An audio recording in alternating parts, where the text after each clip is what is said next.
they're doing DLB daily. What is up, guys? Welcome back to another workout. Today we're doing pull. So back day, biceps.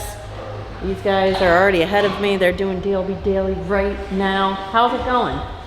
Are we in for it? Brutal. Brutal. They're already ahead of me. So I'm gonna take you through it. Follow along. Austin's following Jane Fonda's program. Who? I don't know what Austin. Jim Stefani, is that what you said? Jane Fonda. Jim Stefani. Whatever happened to go 6? We're starting right off here today. Here's a little glimpse. Start now. All right, we're heading on over to the seated row. Obviously, back day, you've heard this a gazillion times. It's all about changing the grips, changing the angles. So that is the name of the game for the back portion. And then we're gonna target biceps at the end, because on back day, they're your secondary mover. So I like to throw biceps in at the end of back day. So we're starting off with seated cable row, neutral grip. Now I'm choosing to do a shoulder width grip. I really like it.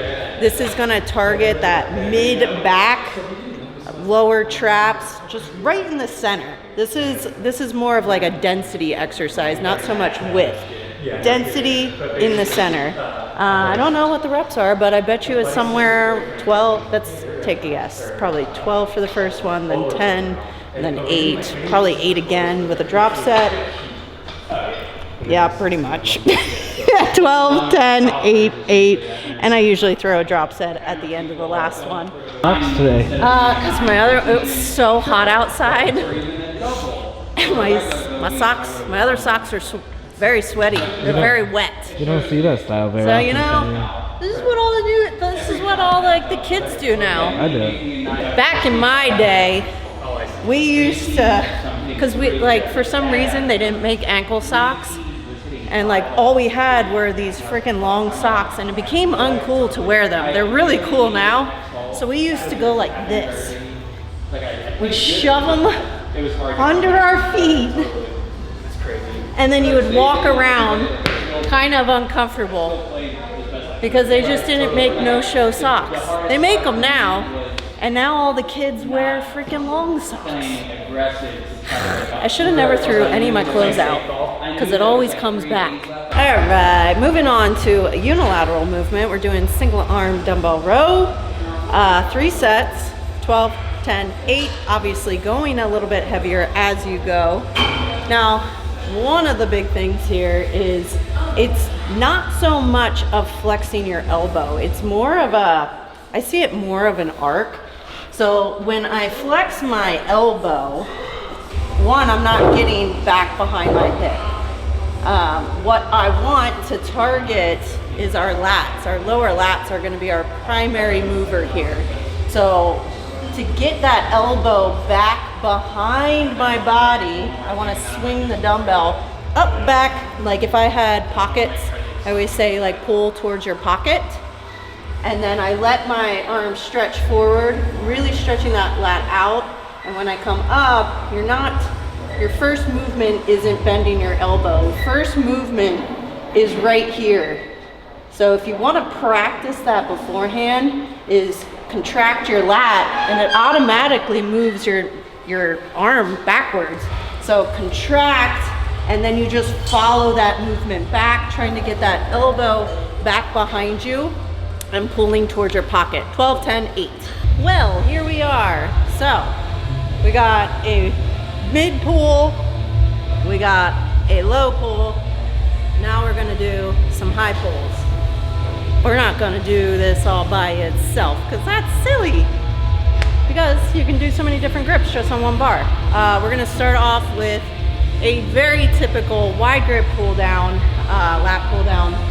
Obviously working your lats. Now, when you're doing anything wide, it's kind of gonna work the outer portion of your lats the most, which creates width. So when you think of back day, anything wide is for width, anything close, that's more density. So we're gonna do some wide grip lat pull downs, starting around 12 reps, 10 reps, and then ending with 8, 8.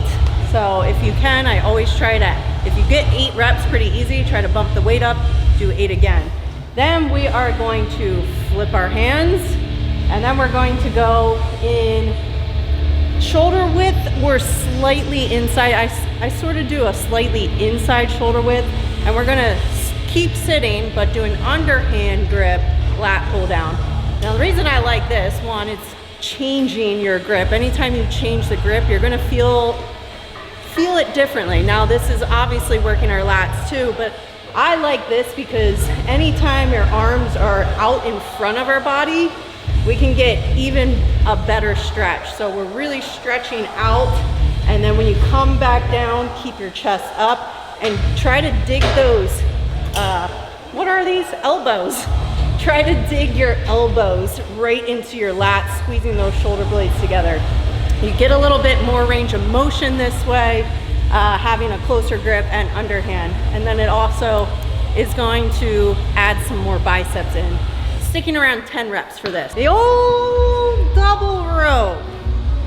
Now, I know not every gym has 2 of these, but we're gonna do straight arm pull downs. And big thing here with the pull down is trying to get your arms behind you.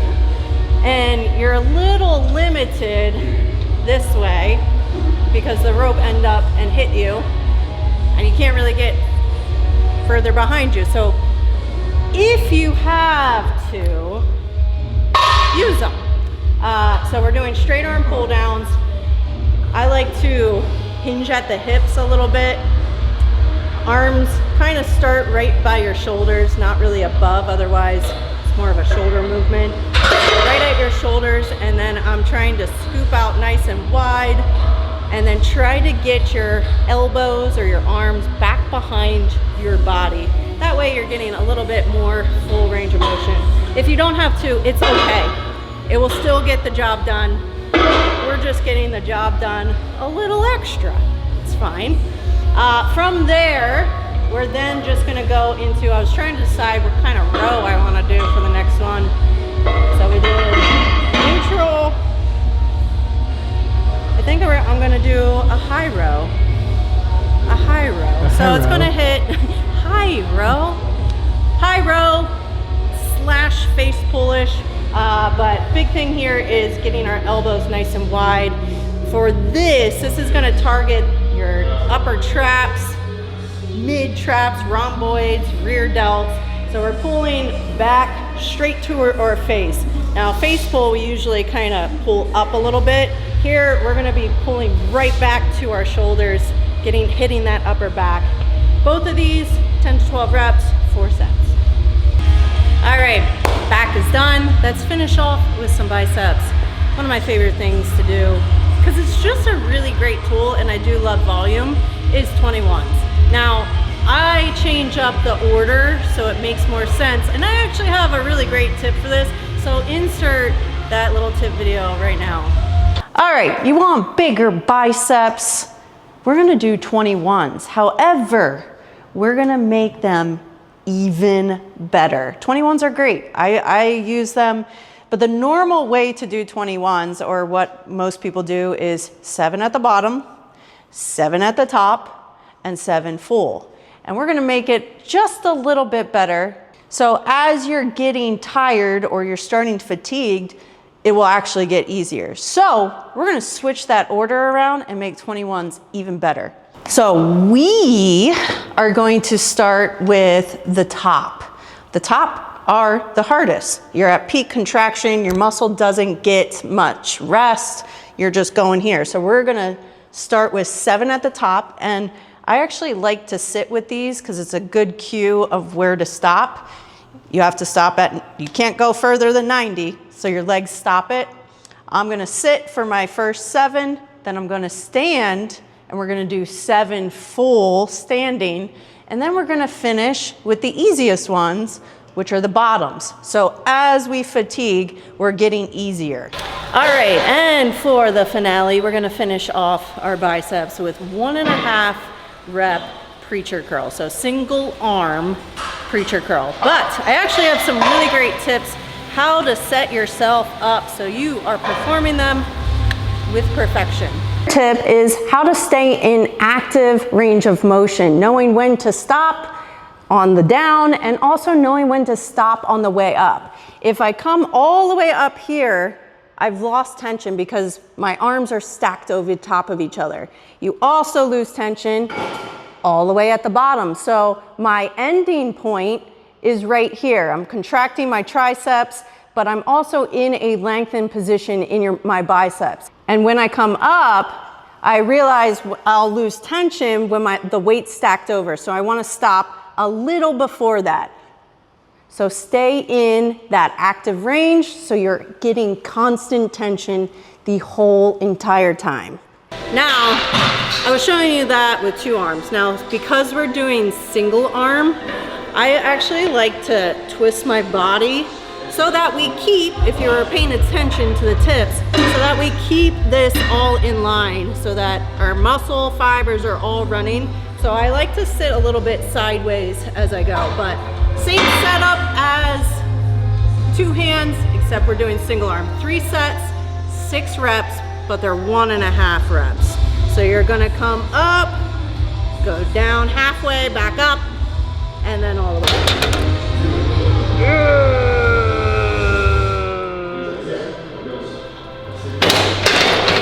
And that's the way the cookie crumbles.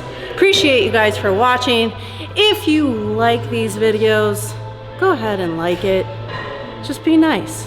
Just give it a little like-a-roo. Maybe comment. Sometimes I comment back. Subscribe so you don't miss another video. But I do these for you guys. I'm trying to help. But appreciate you guys for watching. Stay tuned for some more fitness stuff.